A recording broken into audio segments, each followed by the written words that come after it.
Donald Trump en a maintenant vraiment ras-le-bol de Zelensky. Et pour couronner le tout, il vient sérieusement d'imposer des sanctions contre l'Ukraine. À quel point c'est dingue. En plus de ça, Poutine envoie désormais une unité d'élite pour éliminer les troupes clés de Zelensky. Et Viktor Orban attaque l'Union européenne en justice à cause des sanctions sur le gaz. Vous voyez, aujourd'hui encore, ça chauffe vraiment. Regardons la toute dernière mise à jour, c'est parti. Le nouveau paquet de sanctions de l'UE veut, entre autres, interdire totalement le gaz russe sans laisser la moindre exception. Pas d'exemption pour le gaz provenant des pipelines, et même tout le GNL russe serait banni. Et c'est précisément pour ça que le président hongrois Viktor Orban en a maintenant plus qu'assez et qu'il poursuit l'Union européenne en justice. Le portail d'information Euractiv a écrit ceci: la Hongrie porte plainte contre l'UE à cause de l'interdiction du gaz russe. Budapest reste en effet fortement dépendante des importations d'énergie venant de Russie. Le Premier ministre hongrois Viktor Orban a déclaré vendredi que son gouvernement allait poursuivre l'Union européenne en justice en raison de sa décision de mettre fin progressivement aux importations de gaz russe. Les autorités hongroises avaient déjà envisagé cette démarche le mois dernier, comme l'avait rapporté Euractiv. Les pays de l'UE se sont en effet mis d'accord le mois dernier pour laisser expirer leurs dernières importations de gaz russe d'ici la fin de 2027. Tous les États membres soutiennent cette mesure sauf la Hongrie et la Slovaquie, affirment les diplomates. Nous n'acceptons pas cette solution manifestement illégale qui va à l'encontre des valeurs européennes et qui a été choisie par Bruxelles pour réduire au silence un gouvernement national qui n'est pas d'accord, a déclaré Orban vendredi lors de son interview hebdomadaire à la radio d'État. Nous allons saisir la Cour de justice de l'Union européenne. Ce ne sont plus des sanctions, mais des mesures de politique commerciale. C'est ainsi qu'il a commenté la décision de l'UE, ajoutant que les sanctions exigent l'unanimité, alors qu'en matière de politique commerciale, un vote à la majorité suffit. Vous voyez donc que Viktor Orban est vraiment furieux et il n'a plus aucune envie de supporter tout ce bazar idéologique de l'Union européenne. Et honnêtement, je peux parfaitement le comprendre parce que ces sanctions énergétiques, ou même les sanctions en général, ne servent absolument à rien à part démolir les pays de l'UE. Il faut y réfléchir un instant, avec l'interdiction du gaz en Europe, la Russie va tout simplement vendre son gaz à l'Asie. Du coup, le gaz deviendra moins cher là-bas et les grands gagnants seront la Chine, l'Inde et les autres pays asiatiques.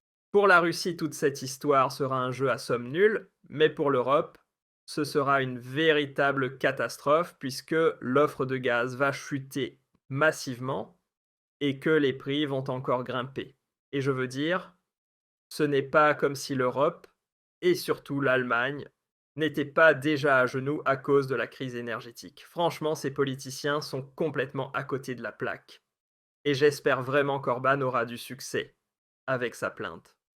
Et à quel point ces sanctions sont incroyablement absurdes. Les toutes nouvelles sanctions américaines contre l'Ukraine le prouvent parfaitement. Oui, vous avez bien entendu, l'administration Trump ne sanctionne plus seulement la Russie, mais désormais aussi son propre allié. Et pourquoi? Eh bien parce que l'Ukraine est tout simplement un gigantesque foutoir, et qu'avec sa double morale, elle humilie tout l'Occident.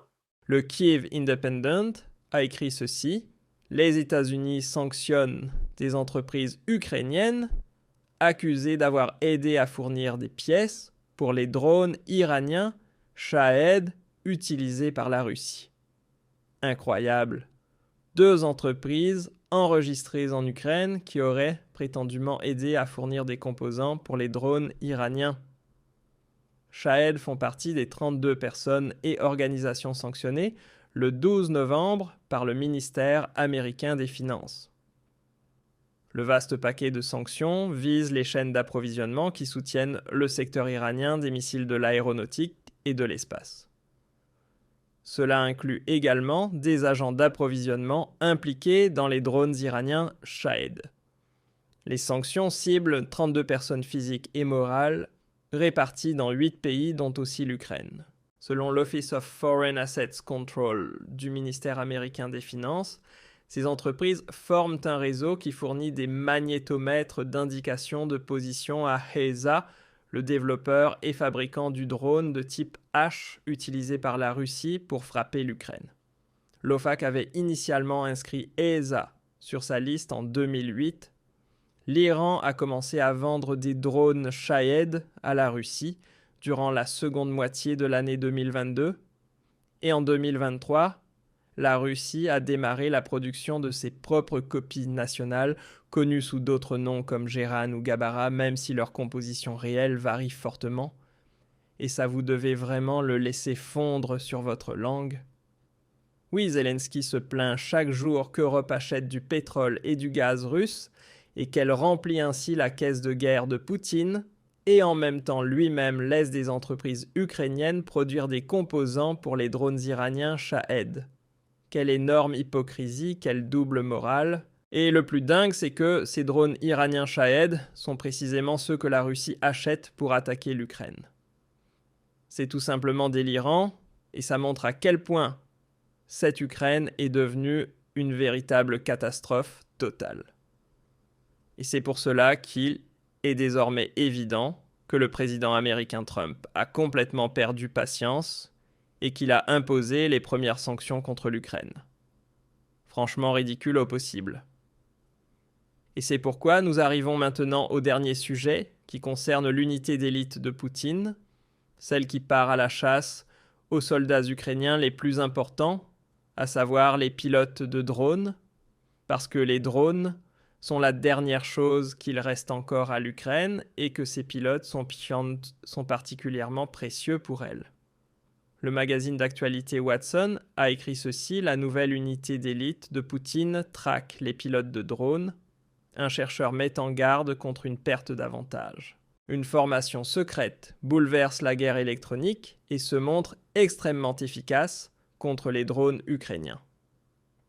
Cela oblige Kiev à s'adapter. Les assaillants rapportent des soldats ukrainiens sur le front, appartiennent à un nouveau groupement russe appelé Rubicon. L'unité n'utilise pas seulement des outils ultramodernes et ses propres drones de chasse, mais repère aussi les pilotes de manière ciblée, pour les éliminer avant même qu'ils ne puissent décoller. Il est facile de remplacer un drone, mais remplacer un pilote de drone est beaucoup plus difficile, explique Mitro, qui était un rappeur à succès avant la guerre. Rubicon n'agit pas seulement sur la ligne de front. L'unité intervient jusqu'à 10 km derrière les lignes ukrainiennes, détruit des véhicules, des robots et de lourds quadricoptères qui servent au ravitaillement des troupes. Selon Rob Lee du Foreign Policy Research Institute, Rubicon compte environ 5000 personnes et dispose d'énormes ressources financières, comme il l'a expliqué au Financial Times. Pour de nombreux soldats sur les lignes les plus avancées, le nom Rubicon a une résonance bien particulière. Rubicon est notre principal problème, affirme Artem Karyakin, un soldat ukrainien près de Pokrovsk dans la région de Donetsk. La zone est âprement disputée depuis des mois. Si les Russes n'avaient pas des pilotes de drones aussi compétents, leurs unités d'infanterie ne pourraient pas infiltrer la ville. En ce moment, c'est extrêmement dangereux d'être pilote de drone. Donc, vous le voyez, même les soldats ukrainiens sur le front parlent des pilotes de drones ennemis et de cette unité Rubicon comme du plus grand problème, un problème même plus sérieux que l'infanterie russe. Sans les pilotes de drones russes et sans cette unité Rubicon, les Russes n'auraient jamais pu prendre Pokrovsk aussi facilement comme nous avons pu le constater ces derniers jours. Et cela montre une fois de plus que l'armée russe est extrêmement adaptable, quel que soit le nouvel avantage que l'Ukraine obtient.